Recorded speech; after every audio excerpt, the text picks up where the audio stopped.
રામકવિ મધુ કાકા પ્રાર્થનાની શરૂઆત કરજો.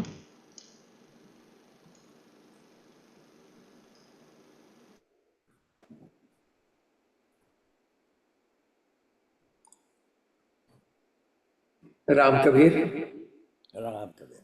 કબીર સાહેબનું પદ છે. રામ નામ તો ભજલે ત્યારે કાહે કો મગરૂરી કરતા હૈ. સૌને રામ કબીર વન્સ અગેન.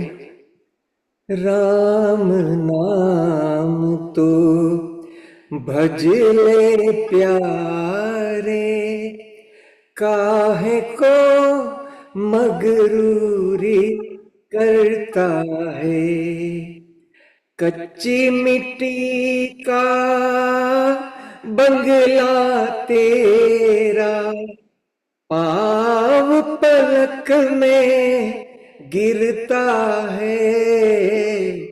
राम नाम तो ले प्यारे जोगी होकर जटा बढ़ाए हाल मंत में रहता है.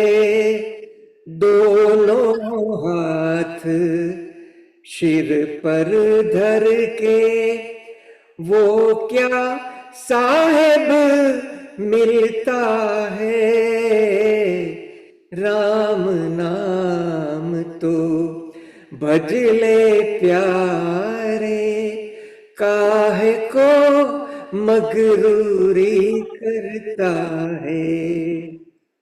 मुल्ला होकर मांग पुकारे वो तेरा साहिब क्या बहरा है. मूंगी के पाँव में घूंघर बाजे मूंगी के पाँव में घूंघर बाजे वो भी अल्लाह सुनता है. राम नाम तो भजले प्यारे काहे को मगरूरी करता है. कच्ची मिट्टी का बंगला तेरा कच्ची मिट्टी का बंगला तेरा पाव पलक में गिरता है. राम नाम तो भजले प्यारे. कहत कबीरा सुनो भाई साधो कहत कबीरा सुनो भाई साधो मन की माला जपता है. जो भाव भगति से ध्यान धरत है जो भाव भगति से ध्यान धरत है उसको साहिब मिलता है. राम नाम तो भजले प्यारे काहे को मगरूरी करता है. कच्ची मिट्टी का बंगला तेरा पाँव पलक में गिरता है. राम नाम तो भजले प्यारे. राम कबीर. सौने राम कबीर. ओम श्री सद्गुरु कबीराय नमः. આપ સૌ ભક્તજનોમાં વસેલ કબીરના રામ આત્મારામને સપ્રેમે વંદન. શ્રી રામ કબીર ભક્ત સમાજ ઓફ યુએસએ તથા સર્વે ચેપ્ટરો અને સર્વે ભક્ત સંસ્થાઓના સેવાભાવી સેવકો તરફથી આજના કબીર વિઝડમ કાર્યક્રમમાં ભાગ લેનાર ફેસબુક લાઈવ અને સમય મળે યુટ્યુબ પર જોનાર સર્વે કબીર પ્રેમી ભક્તજનોનું હાર્દિક સ્વાગત કરતા આનંદ અનુભવું છું. રામ નામ તું ભજલે પ્યારે કાહે કો મગરૂરી કરતા હૈ. કાર્યક્રમની શરૂઆતનું આ ખૂબ જ સુંદર કબીર ભજન માનનીય શ્રીમાન મધુસૂદનભાઈ ભક્તે ફિનિક્સ એરિઝોનાથી સંભળાવી વાતાવરણને કબીરમય અને ભાવવિભોર બનાવ્યું તે બદલ સમાજ આપનો આભારી છે. Thank you Madhubhai.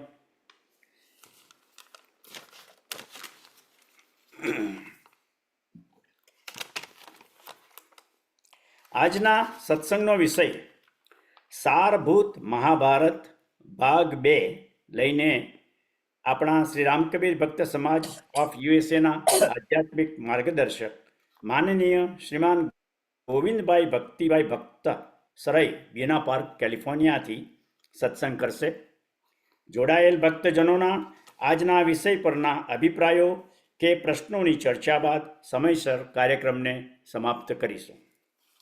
વિશ્વવ્યાપી ભક્ત સમાજમાં સદગત પામેલા સર્વે સ્વજનોના આત્માની શાંતિ માટે પ્રાર્થના કરીએ. જીવન મૃત્યુના આ ઘટનાક્રમમાં આપણા સ્વજનોના મૃત્યુનો ખાલીપો દૂર કરવા તેમના પરિવારજનોને શક્તિ મળે, સદગતની આગળની યાત્રા સરળ અને સુખદ રહે તેવી સદગુરુને પ્રાર્થના. દર રવિવારની સવારે ભક્ત સમાજના પરિવારો આ વર્ચ્યુઅલ કાર્યક્રમ કબીર વિઝડમ પર નિયમિત જોડાય છે. આ સફર એક આધ્યાત્મિક વિસામો છે. આદિ વ્યાધિ ઉપાધિમાં પણ સાચી સમજણ મળે છે. આપણી ભારતીય સંસ્કૃતિનો આધ્યાત્મિક વારસોમાં હિન્દુ ધર્મનો હોળી ધૂળેટીનો ઉત્સવ વિશ્વમાં બનેલ ભારતીયો ખૂબ જ આનંદ ઉમંગથી ઉજવી રહ્યા છે. માણસના મનને માંજવાનો ઉત્સવ, જીવનને રંગીન બનાવવું જોઈએ તેવો સંદેશ આપતો આ ઉત્સવ છે. આપણા ઉદાસ રહેલા મનને ભક્તિના રંગમાં રંગવાનો આ ઉત્સવ છે. આપણામાં રહેલ કામ, ક્રોધ, ઈર્ષા, અભિમાન જેવા દોષોનું હોળીમાં દહન કરવાનો આ ઉત્સવ છે.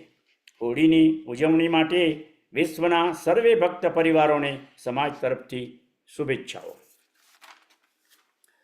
એક કબીરજીનો દોહો છે. મન કે બહુતન રંગ હૈ, छिन छिन बदले सोई, एक रंग में जो रहे ऐसा बिरला कोई. આ મન બહુ રંગી છે, એના અનેક રંગો છે અને પાછું ક્ષણે ક્ષણે એ રંગ બદલાતું રહે છે.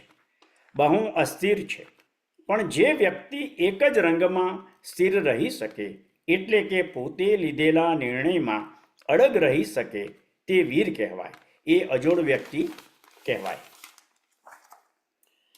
હવે આપણા દેશના મહાન ઇતિહાસના સાક્ષી વાલ્મીકીનું રઘુવંશ તથા રામાયણ પછી વેદવ્યાસ રચિત કુરુવંશ કથા મહાભારત સનાતન ધર્મના અદ્ભુત મહાકાવ્યો છે. સમુદ્રની જેમ વિશાળ અને ઊંડાણ ભર્યા છે.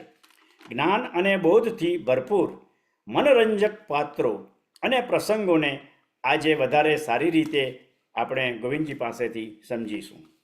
પરિવાર જીવન અને માનવ જીવનથી ભરપૂર આ મહાકાવ્યો મહાભારતના ઊંડા અભ્યાસી ગાગરમાં સાગરને સમાવનાર સારભૂત મહાભારત પુસ્તકના લેખક માનનીય પ્રોફેસર ગોવિંદજી ભક્તને આજે આપણે સાંભળીશું.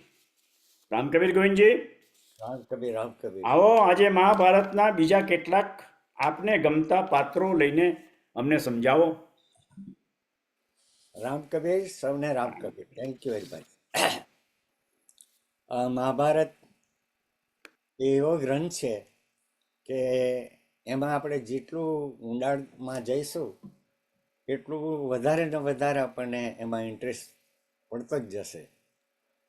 તો મેં જે પાત્રો મારા બુકમાં મૂક્યા છે તો 180 જેવા પાત્રો મારા કંઈક ને કંઈક જગ્યાએ નાના નાના પાત્રો બી છે.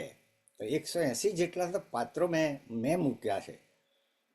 એટલે આ મહાભારતનો બહુ ઊંડાણમાં આપણે જો જોઈએ તો આપણી કથા, આપણી જીવન, આપણું જે ડેઈલી જીવન છે, સાંસારિક જીવન છે, વ્યવહારિક જીવન છે, એ બધું એમાંથી જ મળે છે. તો લાસ્ટ ટાઈમ આપણે એ કુરુવંશના પૂર્વજો અને અનુજો એનું થોડુંક વાત કરેલી. તો ફરી પાછું જરા રિવાઇઝ કરી જઈએ. તો મૂળ મનુની પુત્રી ઈલા, તેના લગ્ન બુધ સાથે થયેલા, અને ત્યાર પછી કેટલીક પેઢીએ યયાતિ થયો, અને યયાતિને 2 વાઇફ, શર્મિલા અને દેવયાની. હવે દેવયાનીથી જે વંશ થયો તે યદુવંશ થયો, અને શર્મિલાથી જે વંશ થયો તેમાં યયાતિ શર્મિલાથી જે વાત થઈ તેમાં પુરુ આવ્યા, કેટલાક વખત પછી દુષ્યંત આવ્યા, કેટલીક પેઢીએ કુરુ આવ્યા, અને આ રીતે કુરુવંશની શરૂઆત થઈ. અને કુરુ પછી 10-15 પેઢીએ સંતનુ આવ્યા, અને સંતનું એ ગંગા અને સંતનું એ હેવનમાંથી ઇન્દ્રએ જે શ્રાપ આપેલો તે અહીંયા પૂરો કરવા આવ્યા છે. અને 8 જે વસુઓ છે એ વસુઓએ જે ગાય ચોરવાની ભૂલ કરેલી તેને ફરી પાછું પ્રવેશ મળે એ રીતે ગંગાએ જન્મ લેવાનો નિર્ણય કર્યો. તો હવે એ ગંગા અને સંતનું એનાથી જે એ પુત્ર થયો તે ભીષ્મ.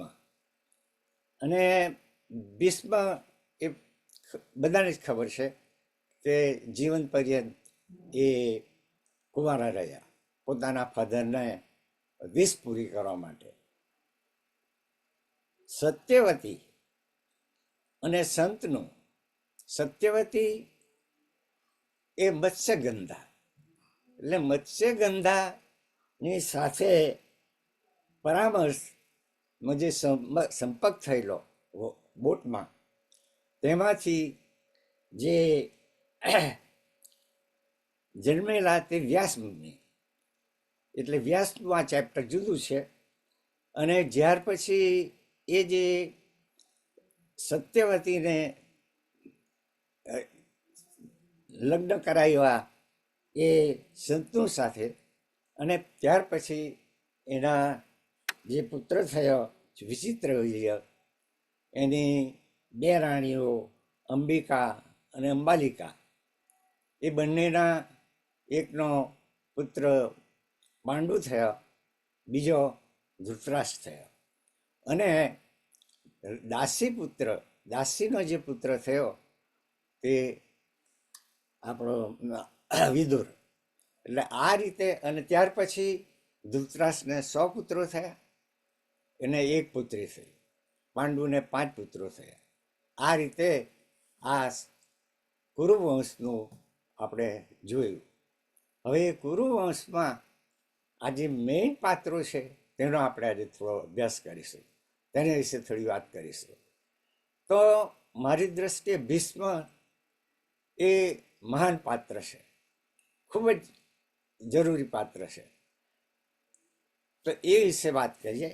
બ્રહ્માજીની સભામાં એક વખત ઇક્ષ્વાકુ વંશના રાજા મહાભીષ હાજર હતા, અને ગંગાજી પણ એ સભામાં હાજર હતા.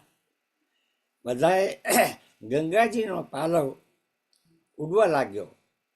હાજર રહેલા બધાએ આંખો નીચી ઢાળી દીધી, પરંતુ મહાભીષે ગંગાજીના ખુલ્લા અંગને જોયા કર્યું. બ્રહ્માજીએ તેને શાપ આપ્યો કે તમે મૃત્યુલોકમાં જન્મ લો. એ જ ગંગા મહાભીષ રાજા મૃત્યુલોકમાં શાંતનુનો રાજા થયો. મહામુનિ વશિષ્ઠ આશ્રમમાં તપ કરી રહ્યા હતા. તેમની પાસે કામધેનુ ગાય હતી. રાજ્યની ફૌજને પણ તે દૂધ અમૃત પૂરા પાડી શકે એવી તેનામાં દૈવી શક્તિ હતી.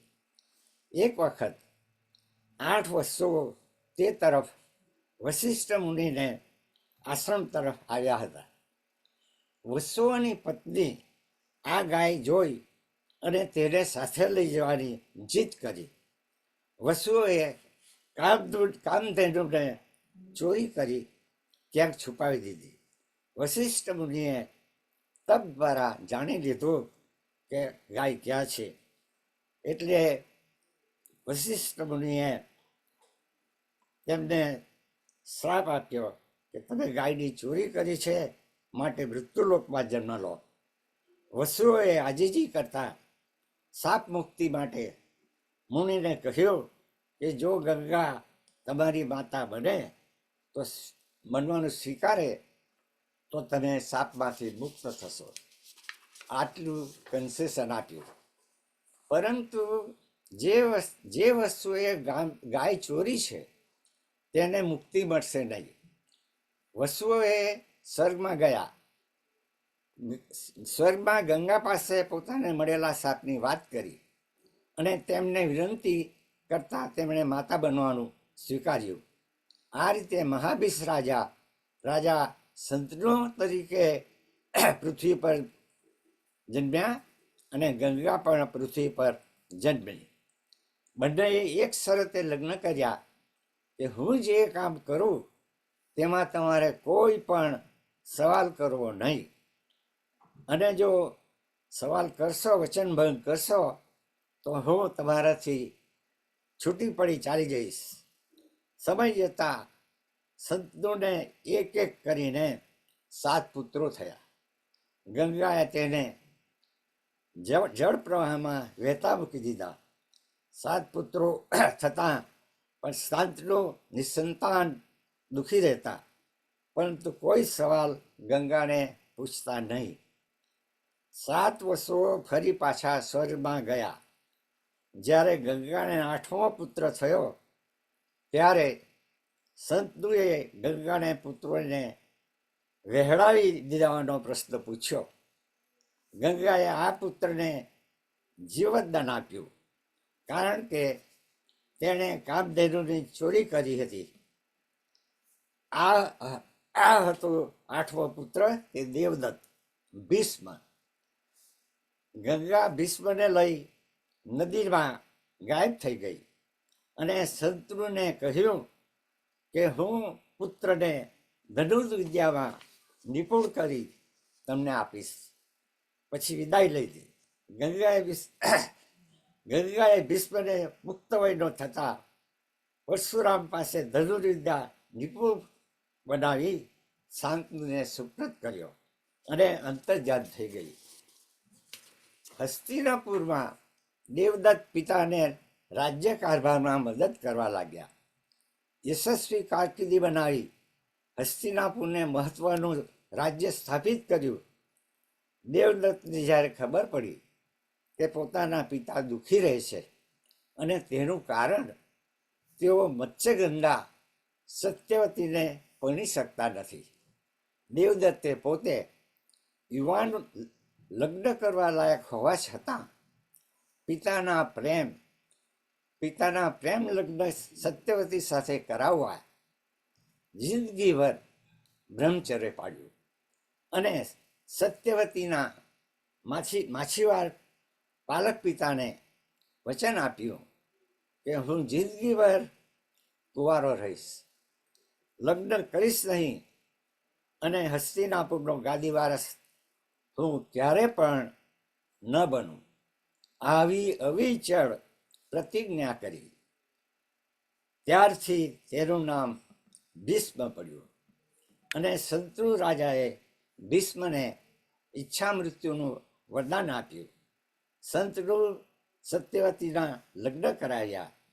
ભીષ્મે લીધેલી આ પ્રતિજ્ઞાએ હસ્તિનાપુરને કુશળ અને બળવાન મહાયોદ્ધા અને રાજ્ય કરતા ગુમાવ્યો.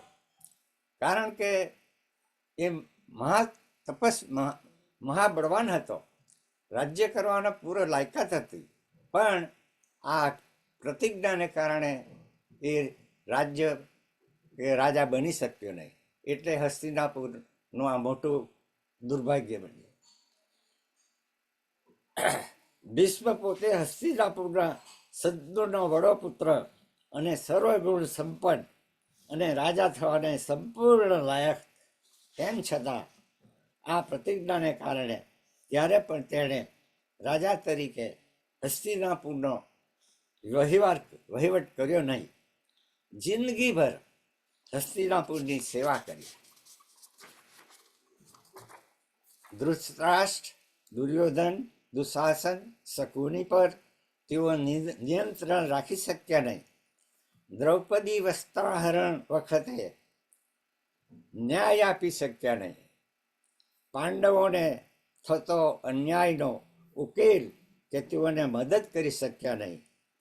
દુશાસન દ્રૌપદીને ઘસડી લાવ્યો ત્યારે પણ પાંચાલીએ વડીલોને ભીષ્મ સહિત કહેલું કે જુગારમાં પતિ હારી જાય તે પછી એ પત્નીને દાવમાં લગાડી શકે નહીં. આ વાત દ્રૌપદીએ કરેલી. દુર્યોધને કહેલું કે પાંચાલી દાસી બની છે, એને નિર્વસ્ત્ર કરો. પાંચાલીએ તમને ચોધાર આંસુ સારતા વિનંતી કરેલી. ભીષ્મને વિનંતી કરેલી દ્રૌપદીએ કે પતિ હારી ગયા પછી પત્નીને દાવ પર લગાડવાનો પતિને અધિકાર નથી. દાદા, ન્યાય કરો.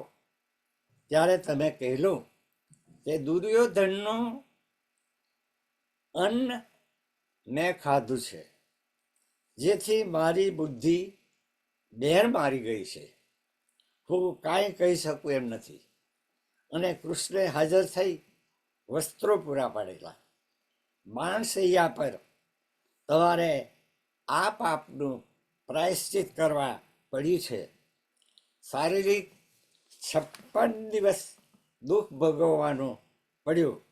આ રીતે ભીષ્મ એ મહાભારતનું સૌથી વિલક્ષણ, સૌથી મહાન, શ્રેષ્ઠ અને આદરણીય પાત્ર છે.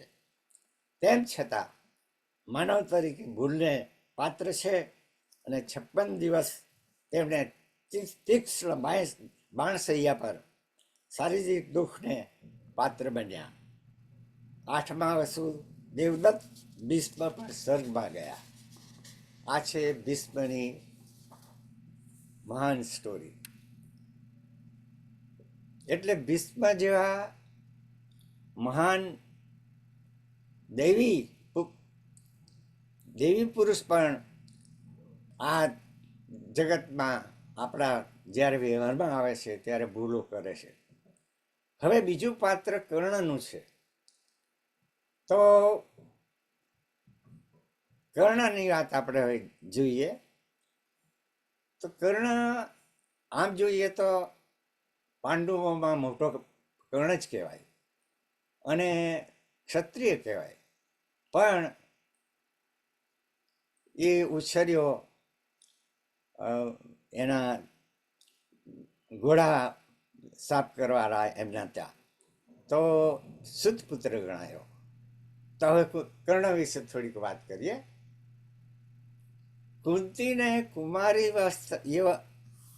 કુમારી વયમાં દુર્વાસાએ આપેલા મંત્રનો કુતૂહલથી ઉપયોગ કરતા સૂર્યથી ઉત્પન્ન થયેલો પુત્ર તે કર્ણ.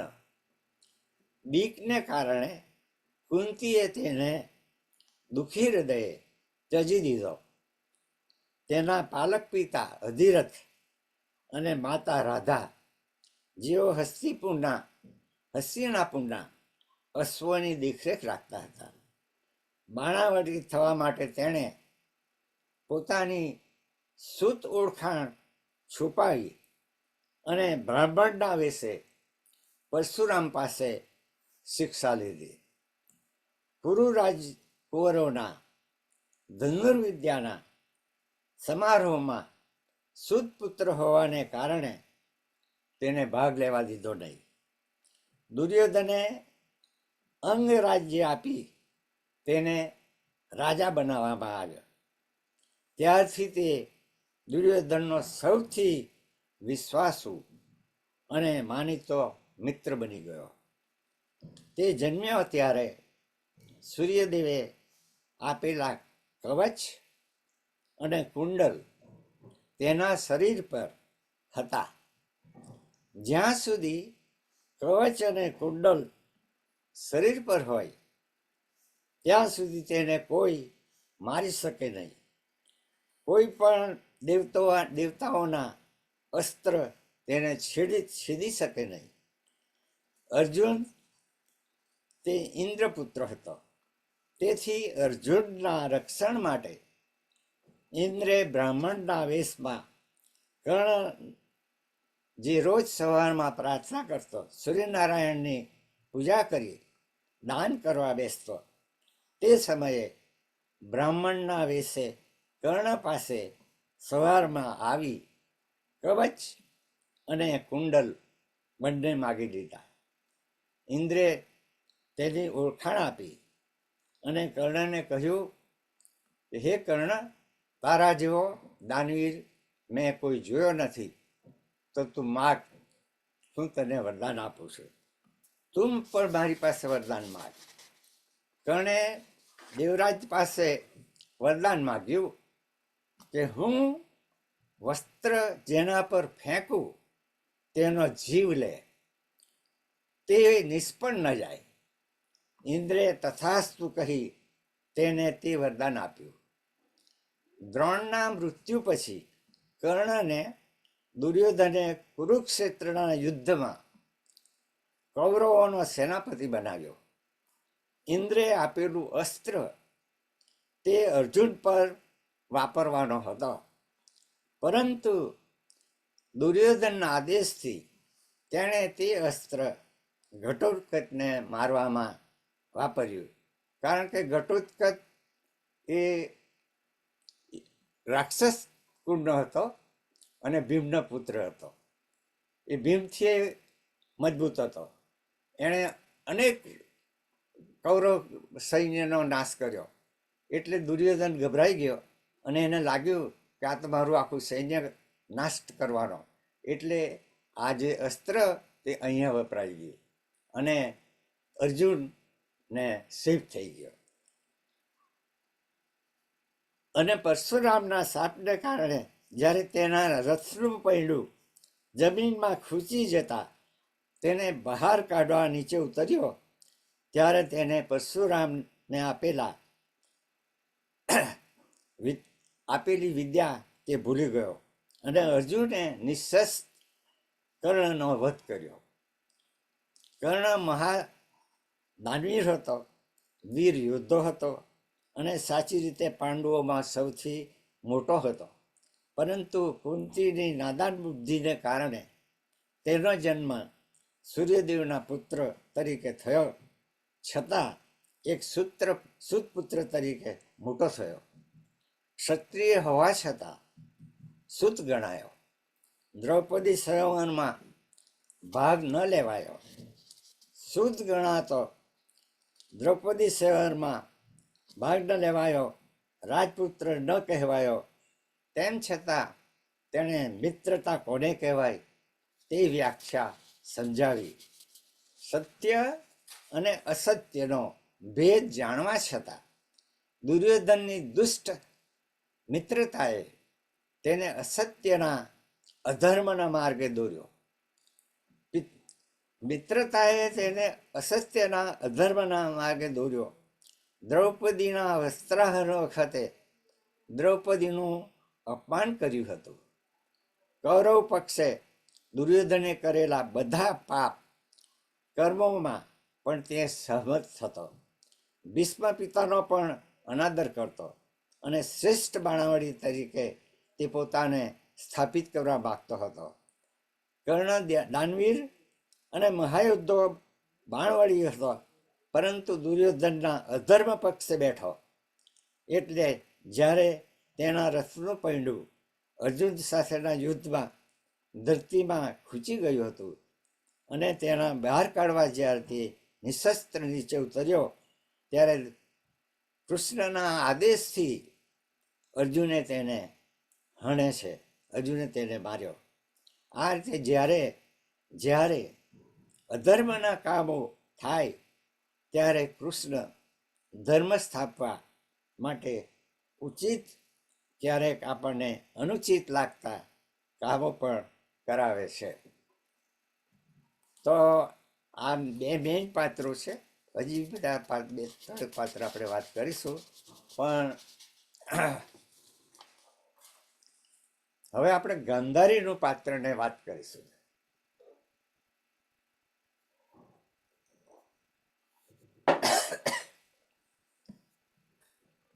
પ્રફુલભાઈ, હા બોલો રામ કઈ કબીર, વાત રામ કબીર. કરવાનું છે? બસ આ તમે જે સનાતન ગાંધારીની વાત ધર્મના સનાતન ગાંધારીનું ધર્મનું હા અચ્છા બોલો બોલો. આપણે હવે જરા ગાંધારીનું પાત્ર જોઈ લઈએ. યા સરસ સરસ. હાલો. ગાંધાર નરેશ સુબલની પુત્રી અને ધૃતરાષ્ટ્રની પત્ની તે ગાંધારી. પતિને હિણપત ન લાગે, કારણ કે પતિ અંધ હતો. તે કારણે તેણે જીવન પર્યંત આંખે પાટા બાંધી અંધાપો સ્વીકાર્યો. તેના 100 પુત્રો મહાદેવની આશીર્વાદથી જન્મ્યા હતા. તેને એક પુત્રી પણ હતી. દુર્યોધન, દુશાસન, વિકર્ણ વગેરે પુત્રો હતા, અને દુશાલા એની એક પુત્રી હતી.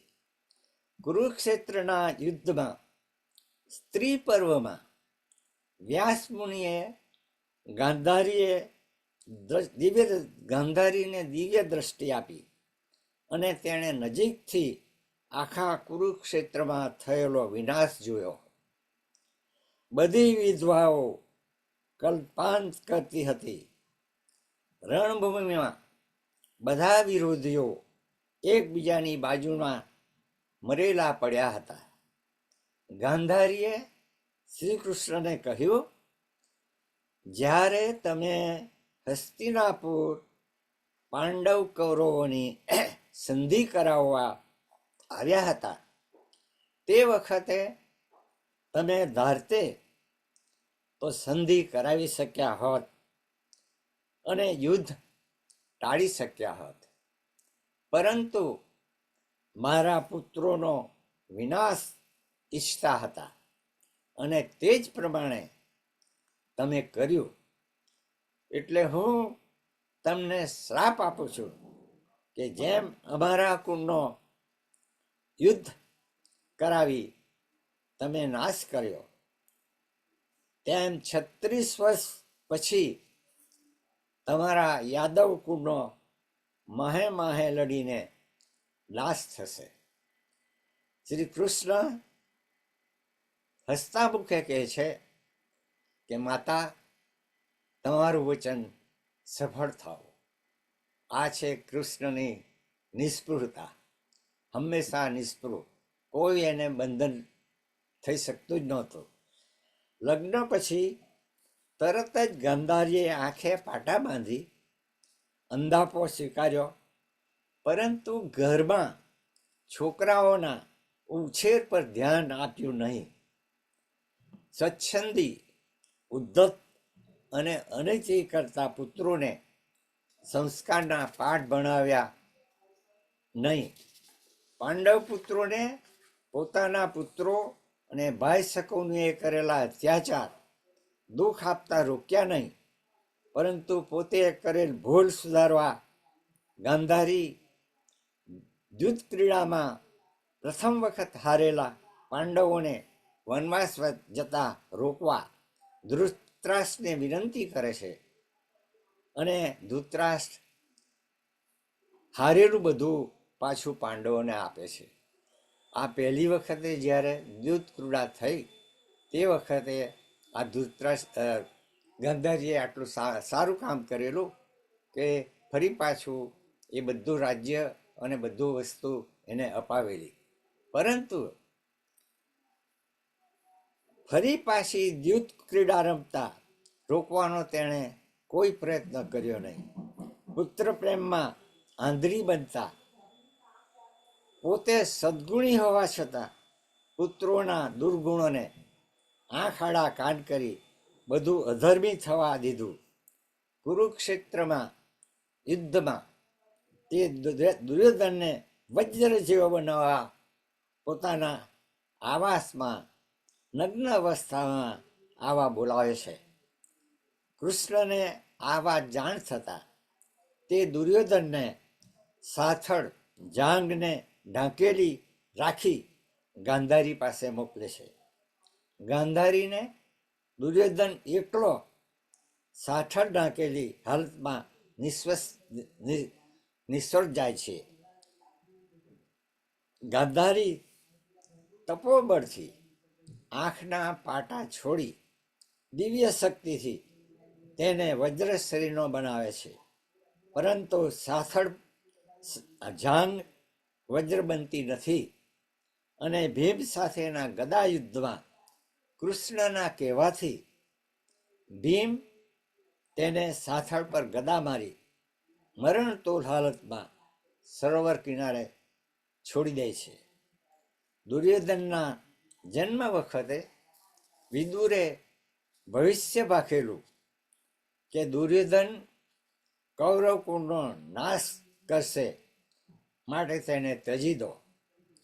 ગાંધારી અને ધૃતરાષ્ટ્રે આંધળા પુત્ર પ્રેમમાં તેનો ત્યાગ ન કરેલો અને તેના દુષ્કૃત્યોમાં આંખ આડા કાન કરી સાથ આપતા રહ્યા અને અંતમાં કુરુક્ષેત્રના યુદ્ધમાં કૌરવોનો નાશ થયો. માત્ર યુયુત્સુ ધૃતરાષ્ટ્રનો દાસીપુત્ર જે પાંડવ પક્ષે લડ્યો હતો તે જીવિત રહ્યો અને તેને યુધિષ્ઠિરે મદદ કરતા રાજ્યમાં બનાવ્યો. કુરુક્ષેત્રના યુદ્ધમાં કેટલાઓ રાજાઓ, યોદ્ધાઓ, હાથી, ઘોડા શહીદ થયા. કેટલીઓ સ્ત્રી વિધવા થઈ. એટલે તે માટે કેટલાક અંશે ગાંધારીને પણ જવાબદાર ગણી શકાય. પતિવ્રતા નારી બનવાના અંધાપામાં એક દૈવત્વ ધરાવતી નારીએ કૌરવ પાંડવનું એક રીતે અહિત જ કર્યું છે. એટલે આ ગાંધારી પણ મહા તપસ્વીની હતી, તેમ છતાં એને પણ આ દોષ લાગુ પડે છે. હવે આપણે ધૃતરાષ્ટ્રનું જરાક પાત્ર જોઈ લઈએ. ધૃતરાષ્ટ્ર અંબિકા વ્યાસથી જે પુત્ર માનસ પુત્ર જન્મ્યો તે ધૃતરાષ્ટ્ર જન્મથી અંધ હતો. તેથી તે હસ્તિનાપુરનો રાજા બનવાને લાયક ન ઠર્યો. ભીષ્મે ધૃતરાષ્ટ્રને ગાંધાર રાજાની પુત્રી ગાંધારી સાથે લગ્ન કરાવ્યા. તેમને 100 પુત્રો થયા અને એક પુત્રી જન્મી. પછી પાંડુને હસ્તિનાપુરનો રાજા બનાવ્યો. તેની તબિયત સારી ન રહેતી, તેથી તે બંને પતિ પત્ની માદ્રી સાથે વનમાં રહેવા ગયા. આ સમય દરમિયાન ધૃતરાષ્ટ્ર ભીષ્મની સહાયથી રાજ્યકારભાર ચલાવતો. ધૃતરાષ્ટ્રનો મોટો પુત્ર દુર્યોધન ચતુર, લુચ્ચો અને દુષ્ટ હતો. તે પોતાને હસ્તિનાપુરનો ઉત્તરાધિકારી માનતો હતો. ભાઈ શકુની બહેન ગાંધારી અને હસ્તિનાપુરમાં જ રહેતો હતો. મામા ભાણેજ પાંડવોને હસ્તિનાપુરથી દૂર રાખવા માંગતા હતા. સમય આવ્યે હસ્તિનાપુરનો રાજા દુર્યોધન બનવા માંગતો હતો. વનમાં દેવોથી કુંતીને 3 અને માદ્રીને 2 પુત્રો જન્મ્યા. એ પાંડુ પુત્રો કહેવાયા. પાંડુના મૃત્યુ પછી પાંડવો કુંતી સાથે હસ્તિનાપુર આવ્યા. ત્યારથી તેમને દૂર કરવા મામા ભાણેજ સતત કાવતરા કરતા રહ્યા. ધૃતરાષ્ટ્ર જાણવા છતાં તેમને રોકી શક્યો નહીં. અંદરથી ધૃતરાષ્ટ્ર પણ પાંડવોને રાજ્ય આપવા માગતો ન હતો. ધૃતરાષ્ટ્ર અને ગાંધારીના પાત્રોમાં સંતાન પ્રત્યેની આંધળી આસક્તિ, મારાને ખાંડ અને પાંડવોને કુસ્કો, સચ્ચાઈને જાણવા છતાં આંખ આડા કાન કરતા રહ્યા. ભીમને સરોવરમાં ફેંકવું, પાંડવોને લક્ષાગૃહમાં બાળવા, આ ષડયંત્ર વગેરે પોતાની આંખ સામે જોતા તેઓ જોતા રહ્યા અને પુત્રોના અક્ષમ્ય અઘટિત કાર્યો પર ઢાંક પીછોડો કરતા રહ્યા. ધૃતરાષ્ટ્ર આ શરીરમાં રહેલો જીવ, તેને આંખ નથી. ધૃતરાષ્ટ્રની જેમ જીવ આંધળો છે. જેને જ્ઞાન નથી તે પણ આંધળા જ છે. માયામાં ફસાયેલો જીવ અનેક અધર્મો કરે છે, ન કરવાના કામો કરે છે. મોહ માયાનો નાશ થાય તો જીવ જ્ઞાની બને છે. એટલે જીવને જ્ઞાની બનવા માટે આ ધૃતરાષ્ટ્રનું પાત્રને પણ ઉપયોગી થાય એવું છે. તો આ વાત આપણે થોડાક પાત્રોમાં કરી. હવે કોઈ વાત હોય તો બીજી કરીએ. હા ગોવિંદજી, બહુ સરસ, થેન્ક યુ. વેદ વ્યાસ રચિત આપણું આ સનાતન ધર્મનું મહાકાવ્ય મહાભારતનો અભ્યાસ જે તમે ઊંડાણથી કર્યો, આજે તેમના અગત્યના પાત્રોનો સવિસ્તાર, તેમનું જીવન, તેમનું કાર્ય અને તેમના જ્ઞાન વિશે ઘણી ડિટેલમાં વાત કરી. ભીષ્મ પિતા, સૂર્યપુત્ર કર્ણ, તેની દાનવીર, કવચ અને કુંડળનું દાન, ગાંધારી દુર્યોધન મળી 100 પુત્રોની માતા, અને મહાભારતના સૂત્રધાર યોગેશ્વર કૃષ્ણને આપેલો શ્રાપ, અને પુત્રમોહ, ગાઢ પુત્રમોહ એવો આપણો ધૃતરાષ્ટ્ર. બહુ સરસ, બહુ ખૂબ જ ડિટેલની અંદર તમે અભ્યાસ કર્યો અને આ પુસ્તક પણ લખ્યું. બહુ આનંદ થઈ ગયો. હવે જોડાયેલા આ ભક્તજનોને આ પાત્રોના જીવન વિશે કે એમના કાર્યો વિશે કોઈ પ્રશ્નો કે કંઈ એડ કરવું હોય તો આ આપણી સાથે ગોવિંદજી છે, તો please come forward, raise your hand.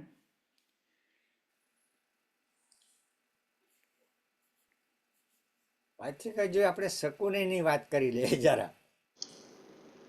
હા હા, ટાઈમ છે આપણી પાસે, કરો. ટાઈમ છે તો શકુનીની વાત કરીએ. અચ્છા અચ્છા, અને પછી આપણે ક્વેશ્ચન કરીએ. ઓકે. યા શકુની સુબલના મૃત્યુ પછી શકુની ગાંધારનો રાજા બન્યો. એના પરિવારને કેદમાં નાખી જે મૃત્યુદંડ આપ્યો તેથી અને બહેન ગંધારીને અંદર ધૃતરાષ્ટ્ર સાથે ભીષ્મે લગ્ન કરાવ્યા. એને લીધે એ કુરુ અને હસ્તિનાપુરનો વિરોધી બન્યો. પિતા સુબલે મરતી વખતે પોતાના હાથના આંગળીના હાડકાં કાઢીને તેના પાસા બનાવી શકુનીને દ્યુત ક્રીડામાં પાસા ધારેલા આંકડા ઉપર લાવે એવી કપટી ચાલ શક્તિને શીખવી હતી. કુરુઓનો તે વિનાશ કરવા ઈચ્છતો હતો. તે હસ્તિનાપુર બહેન ગંધારી સાથે રહેવા આવી ગયો અને અંધ ધૃતરાષ્ટ્રનો સલાહકાર મંત્રી બની બેઠો. ભાણેજ દુર્યોધનના કાન ભંભેરી એને અવળે માર્ગે દોરી. પાંડવો વિરુદ્ધ અનેક કાવતરા કરાવનાર શકુનીએ યુધિષ્ઠિર અને દુર્યોધન વચ્ચે દ્યુત ક્રીડા રમાવી, પરંતુ દુર્યોધનને બદલે પોતે પાસા ફેંકી પાંડવોને હરાવી 12 વર્ષ વનવાસ અને 1 વર્ષ અજ્ઞાતવાસ કરાવી મહાભારતના યુદ્ધનો ખલનાયક બન્યો. એ સહદેવના હાથે મરાયો. મામા શકુની એટલે ઝેરીલો સાપ. બહેન ગંધારીના લગ્ન પોતાની ઈચ્છા વિરુદ્ધ અંધ ધૃતરાષ્ટ્ર સાથે થતા તે વેરઝેરમાં બળતો રહે છે અને કૌરવોનો ધૃતરાષ્ટ્રનો વિનાશ કરવા દુર્યોધનને તેનો હાથો બનાવે છે. પ્રપંચ, કૌભાંડ, જૂઠાણું, અવળી ભાષા તેના પિંડમાં લાગે છે. શતરંજની છેતરપિંડી અને છળકપટ કૌરવોનું નિકંદન અને રાષ્ટ્રને અંધકારમાં તે ધકેલી દે છે. આ છે શકુની. શકુની એ મહા ચતુર પણ દુષ્ટ હતો અને એણે આખું તંત્ર બદલી નાખ્યું. તો હવે આપણે દુર્યોધનની બિચારાક વાત કરી લઈએ. 1 મિનિટ. ત્યાં કંઈ વાંધો નહીં, કરો. દુર્યોધનનું બીજું નામ સુબોધન હતું. ધૃતરાષ્ટ્ર ગાંધારીના 100 પુત્રો અને એક પુત્રીમાં દુર્યોધન સૌથી મોટો હતો. પાંડુપુત્ર યુધિષ્ઠિર દુર્યોધનથી ઉંમરમાં મોટો હતો અને હસ્તિનાપુરના રાજા બનવાને તે હકદાર હતો. કર્ણ દુર્યોધનનો પરમ મિત્ર હતો. દુશાસન દુર્યોધનનો ભાઈ હતો. શકુની મામા દુર્યોધનના સુકાની હતા. આ 4 આંતરિક કુબુદ્ધિથી પાંડવોને હસ્તિનાપુરમાંથી હાંકી કાઢવા માંગતા હતા. હસ્તિનાપુરનું રાજ્ય છીનવી લેવા પાંડવોને લક્ષાગૃહમાં રાખી આગ લગાડી મારી નાખવાનો પ્રયત્ન કર્યો. ઇન્દ્રપ્રસ્થ છીનવી લેવા પાંડવોને દ્યુતની રમતમાં આમંત્રણ આપી કપટી શકુનીએ યુધિષ્ઠિરને હરાવી દ્રૌપદીનું વસ્ત્રહરણ કરાવી 12 વર્ષ વનવાસ અને 1 વર્ષનો અજ્ઞાતવાસ પાંડવને કરાવ્યો. વનવાસ પૂરો થતા તેમનું ઇન્દ્રપ્રસ્થ રાજ આપવાની દુર્યોધનને ના પાડી. શ્રી કૃષ્ણે પાંડવો માટે ફક્ત 6 ગામ માગ્યા, પણ દુર્યોધને તે પણ આપવાની ના પાડી. કૃષ્ણના સંધિના બધા પ્રયત્નો નિષ્ફળ ગયા. અંતમાં કુરુક્ષેત્રના યુદ્ધનો વિનાશ વિશ્વને જોવા મળ્યો. દુર્યોધન પણ એક શક્તિશાળી યોદ્ધો, ગદાધાર, તેજસ્વી, તેમ છતાં અતિ મહત્વાકાંક્ષી, છીનવી લેવાની વૃત્તિવાળો, સત્તા ભૂખ્યો, મામા શકુનીની જાળમાં ફસાતો રહ્યો. તેના દુષ્ટ ઈરાદાનો હાથો બનતો રહ્યો. ઝૂંટવી લીધેલું રાજ્ય તેને સર્વનાશ તરફ દોરી જાય છે. દુર્યોધન એટલે અધર્મ, ધર્મ વગરનો જીવ એટલે દુર્યોધન. જીવન વ્યવહારમાં પણ આ પાંડવ કૌરવ લડ્યા જ કરે છે. ધર્મ અને અધર્મ વચ્ચે ઘર્ષણ થતું જ રહે છે. મહાભારતનો અંત હજી આવ્યો નથી. મહાભારત ચાલુ જ છે. દુર્યોધનનો માર્ગ વિનાશનો માર્ગ છે, અધર્મનો માર્ગ છે. આ રીતે આપણે મેઇન કેરેક્ટરોને આજે આપણે જોયા અને મેં મારી રીતે એને એનાલિસિસ કરવાનો પ્રયત્ન કર્યો કે પાત્રોમાં ખૂબી શું છે, પોઝિટિવ શું છે, નેગેટિવ શું છે. આપણા જીવનમાં આ બધું રમાતું જ હોય છે ને આપણને બધી આ ગેમ આપણે માટે સરસ છે. બધાને લાગુ જ પડે છે. તો કોઈ હવે આ બધું આપણે વાત કરી, ક્વેશ્ચન કરવું હોય તો ચોક્કસ. સરસ સરસ વાત થઈ ગઈ. અધર્મો ઉપર ધર્મનો જ વિજય થાય છે. આ ધર્મ અધર્મનું યુદ્ધ, બહુ સરસ વાત કરી. હવે આવો હેમંતભાઈ, રાજુભાઈ, ડાયા કાકા, પ્રવીણભાઈ, દીપકભાઈ, કંઈક એડ કરવું હોય તો આવો. Thank you.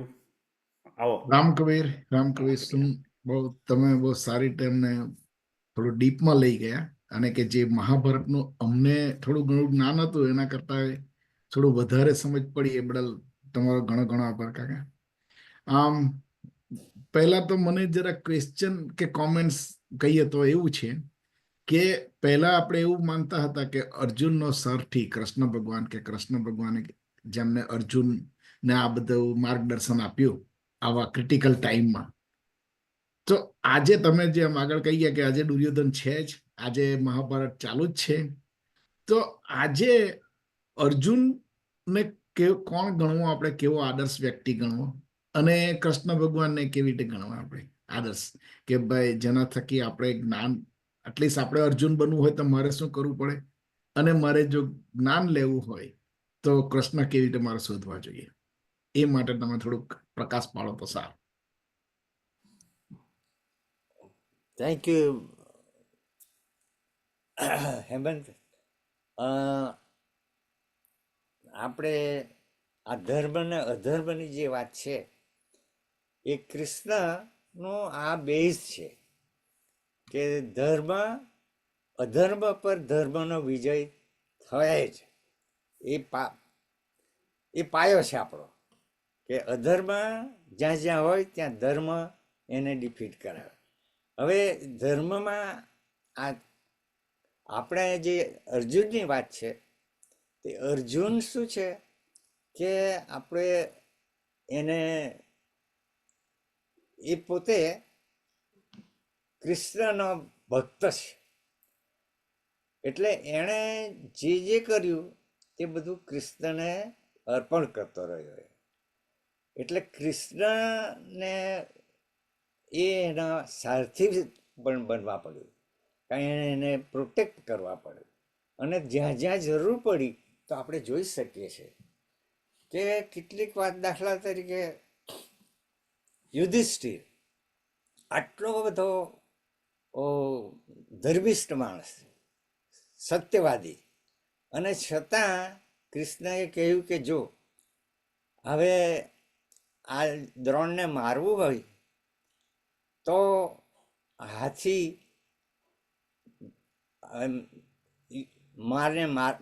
મારવા પડે. એટલે અશ્વત્થામાં હાથીને પેલો ભીમ પાસે મરાવે કે ભાઈ તું પેલો ભીમ પાસે અશ્વત્થામાં હાથીને એ મરાવે. એટલે પછી જ્યારે દ્રોણ પાસે જાય ને દ્રોણ પાસે બોલાવે, ને દ્રોણને શ્રદ્ધા છે કે ભાઈ આ યુધિષ્ઠિર કદી જૂઠું બોલે નહીં, કદી બોલશે નહીં. તેમ છતાં કૃષ્ણને એને કહ્યું કે તું કે હાથી મરાયો. અને એમ કરતા દ્રોણે હથિયાર મૂકી દીધા. અશ્વત્થામાં મરાયો. અશ્વત્થામાં એનો પુત્રનું નામ, પુત્રનો વિયોગ થયો, એને પુત્ર માર્યો ગયો, એટલે એણે હથિયાર મૂકી દીધા. અને તે વખતે આ અર્જુનને એ કહે છે કે આ એક જ ચાન્સ છે એને તારે મારવાનો, અને એ મારે છે. એટલે આ કૃષ્ણની આ બધી લીલા છે. મારી દ્રષ્ટિએ કૃષ્ણ એક એવું આપણું વાહન છે કે આપણને એમ થાય કે જગતમાં એવું કોઈ પાત્ર, કોઈ વાત નથી જોવાની મળી. બધી રીતે સંપૂર્ણ છે, બધી રીતે સંપૂર્ણ છે. જ્યાં જ્યાં જરૂર પડે ધર્મને સાચવવા માટે, ધર્મની સ્થાપના કરવા, ત્યારે એણે થોડું થોડું થોડું આવું બી કરવું પડ્યું છે, અને એ જરૂરી છે એમ કહે છે આ. એટલે અર્જુનની આ વાત છે. અને અર્જુન આમ જોવા જાય તો નર અને નારાયણ એ ચોથા અવતારમાં નર અને નારાયણ તરીકે બંને હતા. અને તે વખતે એને એ જ આપેલું કે તમારે પૃથ્વી પર જશો, જન્મ લેવા પડશે, અને તમારે બંને સાથે જ જવાનું છે. એટલે ત્યારે એ બંને સાથે આ રીતે જન્મ લીધેલો. એવું બધું આપણે થોડુંક વાંચ્યું છે તેના પ્રમાણે. એટલે તું તારી વાત સાચી છે કે આપણને અત્યારે તો શોધવું હોય તો આપણે અર્જુનને બી શોધવાનું અઘરું છે અને કૃષ્ણને શોધવાના અઘરા છે. એવા માણસ ક્યાં મળે આપણને? પણ ગુરુ જો આપણા તો આપણને તો સદગુરુ મળ્યા છે, એ સાથે જ છે આપણા. કબીર આપણી સાથે જ છે એમ માનવાનો, એને જીવંત છે એમ માનીને જ આપણે બીજા જ ગુરુ શોધવાની જરૂર નથી કે બધા આમ શોધો તેમ શોધો, કંઈ જરૂર નથી. એને જ સરેન્ડર રહેવું. આ બધું મારું ઇન્ટરપ્રિટેશન છે. Very good, thank you. સરસ. Thank you Govindji. હવે કોઈ બીજા ભાઈઓ? આવો પ્રવીણભાઈ. ઓકે, યા ઉભા રહે. સંભળાતું છે? યસ. રામ કબીર ગોવિંદજી, બરાબર. આપણે મહાભારત ને એ વિશે તમે કહ્યું ને, ધર્મ અને અધર્મની જે આપણે વાતો કરી, એટલે એમાં એક જ મારું એ છે કે આપણે આ હેમંતભાઈએ કહ્યું કે કૃષ્ણને આપણે કઈ રીતે શોધીએ. તો આપણે મહાભારત છે એ આપણને સમજાવે છે કે આપણે ધર્મનો માર્ગ કયો છે અને અધર્મનો માર્ગ. હવે આપણે બધા હું દાખલો જ આપણું જ દાખલો આપું છું, કારણ કે આપણે સંઘર્ષ ચાલે જ છે આપણા સમાજમાં. ઓકે, ધર્મ અને અધર્મનો. હવે ધર્મ કોણ છે, તે કોણમાં કઈ બાજુ છે અને અધર્મ કઈ બાજુ, એ કોણ ડિસાઈડ કરે? કારણ કે એ જો ડિસાઈડ થાય કે કોણ ધર્મના માર્ગે છે અને કોણ અધર્મના માર્ગે છે, તો કંઈ પણ સુલે થઈ શકે. હવે એ ડિસાઈડ કોણ કરે? એટલે તમે એના પર જરાક પ્રકાશ પાડો કે એને કઈ રીતે ડિસાઈડ કરવું. તો બધાનું એનું સંઘર્ષનું એ કંઈ નિવારણ લાવી શકાય આપણાથી.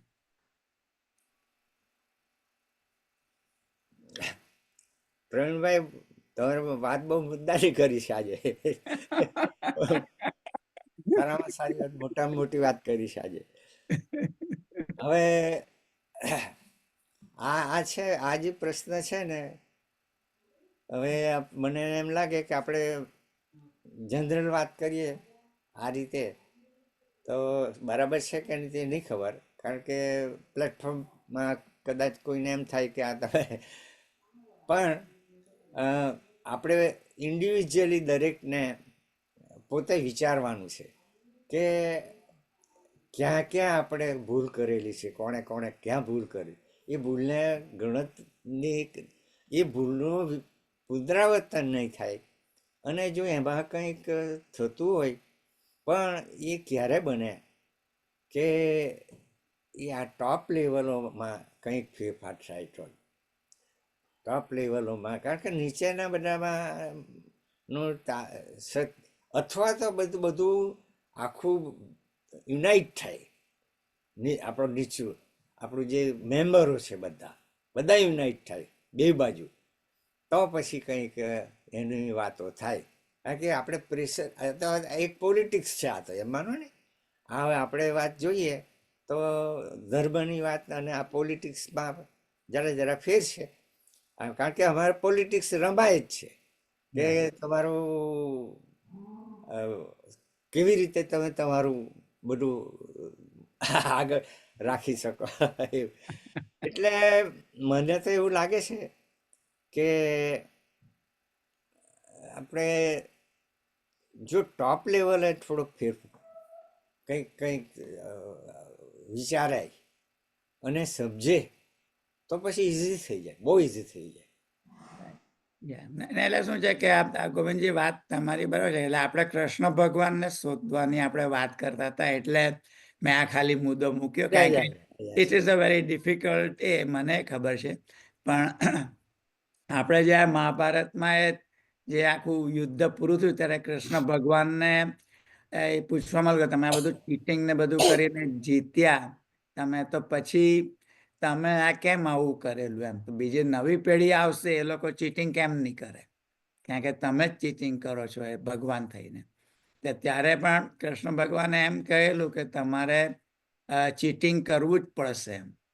કારણ કે ધર્મના માર્ગ પર ચાલવું હોય તો ચીટિંગ કર્યા વગર તમે ચાલી નહીં શકો. હવે એના છેલ્લા શબ્દો હતા અને એણે કહ્યું કે એ બધું આપણે જ કરવાનું છે, પણ ખાલી હું રસ્તો બતાવીશ તમને કે કયો ધર્મ છે અને કયો અધર્મ છે. Yes. એટલે હવે દરેક પોતપોતાના મગજમાં ડિસાઈડ કઈ રીતે કરે તે કૃષ્ણ ભગવાન દરેક નામાં બેઠેલો હોવો જોઈએ, અને એ કૃષ્ણ ભગવાન તે રીતનું કંઈ એ કરી શકે તો ઇટ વિલ બી ગુડ. એટલે આ તો ખાલી મારો એક મુદ્દો yes. મૂકેલો. ઓકે, હવે સરસ સરસ. પ- પ્રવીણભાઈ, પ્રવીણભાઈ, તમારું આ સામાજિક મહાભારતની જે સમસ્યા છે એ ઘણા ભક્તજનોને સમસ્યા છે. રાઈટ, તો હવે પોતપોતાના વિચારો ગોવિંદજીએ પણ જણાવ્યા, આવકાર છે એમને પણ. તમે પણ એક સમાજ સેવક તરીકે આનું મનોમંથન કરી જ રહ્યા છો, બહુ અગત્યની વાત છે. મહાભારતનું યુદ્ધ તો 18 દિવસમાં પતી ગયેલું, 5000 વર્ષો પહેલા યા, થયેલું યુદ્ધ. પણ આ આપણું સામાજિક મહાભારત હજી ચાલુ જ છે એવું ઘણાને ફીલ થાય છે. અને આપણને સદગુરુ મળેલા છે, એને કૃષ્ણ જ સમજી બધું જ્ઞાનમાં જો ઉતારીએ તો થોડુંક વ્યવસ્થિત સમાજ આપણો બને. અને એ પણ માટે આપણા આપણે કયા પ્રાર્થના સદગુરુ કરીએ. છે? સદગુરુ કયા છે? તમે કહ્યું સદગુરુ મળેલા છે, તે કયા સદગુરુની વાત કરો છો? કબીરજીનું જ્ઞાન, અને એ જ કબીર વિઝડમનો મર્મ છે કે કબીર વિઝડમ એમના જ્ઞાનને જ આગળ કરીને એમાંથી બોધ પોતે પણ લે છે અને એ જ્ઞાનનો વિસ્તાર પણ કરે છે. તો એ જ્ઞાન પ્રવીણલાલ, સદગુરુનું એક છે. એક હા, એક કોઈજી આવો. હા, એક મુદ્દો મને જરા ચર્ચી શકીએ આપણે. કૃષ્ણ છે ને, એ બહુ વિશાળ વિશાળ કેરેક્ટર છે. એને એને સમજવા માટે જિંદગી ઓછી પડે એવી છે, કારણ કે એનું કેરેક્ટર જ એવું છે કે એ બધું શું કરે. આમ જોઈએ તો ગીતામાં છે જ એને કે ધર્મ અધર્મ, સત્ય અસત્ય એ બધું હું જ છું, સર્વ બધું જ હું છું. હવે એમાં એ પોતે જ છે. અસત્ય માટે બી એ કે હું જ છું, સત્ય બી હું જ છું, સદગુણો પણ મારા જ છે, દુર્ગુણો પણ હું જ છું, બધું એ જ છે. પણ એણે આ બધું મૂકી દીધું આપણે માટે, જનરલ માટે, કે ભાઈ હવે તમારે લોકોને આ જીવવાનું છે. હું તો તટસ્થ છું, મેં આ બધું કર્યું છે, પણ એમાં હું તમને દોરવણી આપીશ. એટલે આપણે જે સંસારી જીવો છે એને માટે તો કૃષ્ણનું બેસ્ટ છે. કારણ કે જે તમે મેં કહ્યું ને કે એણે જે થોડી થોડી બારી બતાવી, દાખલા તરીકે ભીમ અને દુર્યોધન તો આખો વજ્રનો બનાવી દીધો એની માતાએ, એને મારવો કેવી રીતે. પણ કૃષ્ણએ જ્યારે એ માતાને મળવા ગયો ત્યારે કૃષ્ણએ જાંઘ પર એને દુર્યોધનને કહ્યું કે તું નેકેડ જવાનો, તારી મધરને જોવા, તારે આટલો ભાગ તો કવર કરવો જ પડે. તો એ કવર કર્યા, એટલે કવર કર્યું એટલે એટલો ભાગ પછી વજ્રનો નહીં થયો. અને એ ભીમ પાસે પછી એને એ જગ્યાએ મરાયું કે આ જગ્યાએ તું બાર ગદા. તો જ એટલે કૃષ્ણની આ લીલા કેવી છે એ જોવાનું છે આપણે. આ બધું એની પાછળ હેતુ કેવા છે, એ કરાવે શું છે, કોને કેમ બચાવવું છે, કોને કેવી રીતે આગળ લેવા છે, એ બધી એની જ કળા છે. પરિણામ એટલે એને સમજીએ તો જ બધા. આ કૃષ્ણ લીલા જે મહાભારતમાં બધું થયું ને ગોવિંદજી, એને વિશે એકાદ એપિસોડ જ આપણે લઈશું તો જ વધારે આપણને ખ્યાલ આવે કે ભાઈ આવું કેમ કર્યું. યોગેશ્વર થઈને કૃષ્ણ ભગવાન જેને માને છે બધા, તે થઈને આવું કેમ કર્યું, અને એની પાછળનો જે ભાવાર્થ, એ બધું આપણે એક એપિસોડની અંદર લઈશું. કૃષ્ણ લીલાનું, મહાભારતની જ લીલા જે કૃષ્ણએ કરી તે. બહુ સરસ સરસ સંવાદ થઈ ગયો. It was nice. બધું મજા રામ આવી. કબીર, રામ કબીર. હવે બીજા કોઈ ભાઈઓ જોડાયેલા, કોઈને પ્રશ્નો હોય તો આપણે તેમને ન્યાય આપીએ. યસ.